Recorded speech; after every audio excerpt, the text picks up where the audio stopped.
High court দেখিয়ে 18 সালের পরিপত্র বাতিল হয়। জুন 6 এই শহীদ মিনার থেকেই যৌক্তিক কোটা সংস্কার আন্দোলন শুরু হয়। আগস্ট 3 এই শহীদ মিনার থেকেই শত শত ভাইয়ের রক্তের উপরে, লাশের উপরে দাঁড়িয়ে এক দফা ঘোষণা হয়।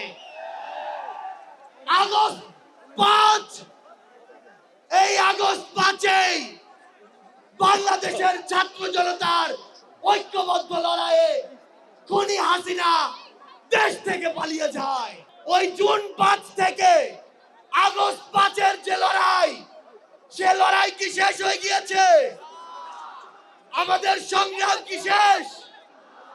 আমাদের সামনে এখনো খুনিরা, খুনিদের দোসররা এখন উন্মুক্ত ভাবে চলাফেরা করে। যারা আমাদের ভাইদের হত্যা করেছে, ওই ছাত্রলীগ, যুবলীগ, আওয়ামী লীগের সন্ত্রাসীরা, তারা এখনো বিভিন্ন দিক থেকে আমাদেরকে দেখে আর মুচকি হাসে। এই খুনিদের বিচার হতে হবে কিনা, আমার যারা আহত যোদ্ধা রয়েছে, শহীদ পরিবার রয়েছে, তাদের এই খুনের বিচার হতে হবে কিনা, আমরা অবিলম্বে অন্তর্বর্তীকালীন সরকারকে একটি আহ্বান জানাতে চাই। আমরা যদি আমাদের এই শহীদ ভাইদের রক্তের বিচার না করতে পারি, আমরা কখনো নিজেদেরকে মাফ করতে পারবো না। আমরা স্পষ্ট করে একটি কথা বলতে চাই, অন্তর্বর্তীকালীন সরকার এখনো যেই জায়গায় আটকে আছে, আমাদের সিন্ডিকেট গুলো ভাঙতে হবে। এখনো কেন আমরা শুনবো এক হাত থেকে আরেক হাতে সিন্ডিকেট দিয়েছে? তাহলে আপনারা আপনাদের জায়গা থেকে কি অ্যাকশন নিচ্ছেন? এক হাত থেকে যদি আরেক হাতে সিন্ডিকেট যায়, তাহলে সেই হাত আপনারা ভেঙে দিচ্ছেন না কেন? আমরা অন্তর্বর্তীকালীন সরকারকে আরেকটি স্পষ্ট আহ্বান জানাতে চাই, সেটি হচ্ছে আমাদের এই বাংলাদেশ সকল দেশের সাথে বন্ধুত্বপূর্ণ পররাষ্ট্র নীতিতে যাবে, কিন্তু সেই বন্ধুত্বপূর্ণ পররাষ্ট্র নীতির সুযোগে কেউ যদি মাথায় উঠে বসে, আমরা তাকে মাথা থেকে মাটিতে ফেলে দিতে বিন্দু মাত্র দ্বিধা করব না।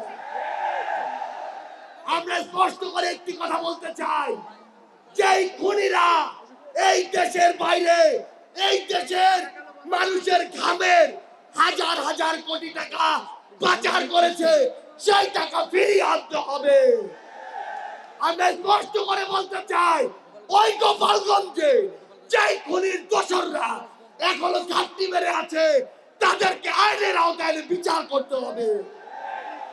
গোপালগঞ্জে এখনো কিভাবে আমাদের এই অভ্যুত্থানের যোদ্ধাদের উপরে হামলা হয়, আমরা প্রশাসনকে, পুলিশকে স্পষ্ট ভাবে বলতে চাই, পুরো বাংলাদেশে আমাদের এই যোদ্ধাদের, ফ্যাসিস্ট বিরোধী আন্দোলনকারীদের নিরাপত্তা যদি না দিতে পারেন, তাহলে ওই চেয়ারে কোন আইন শৃঙ্খলা রক্ষাকারী বাহিনীর বসে থাকার কোনো অধিকার নেই।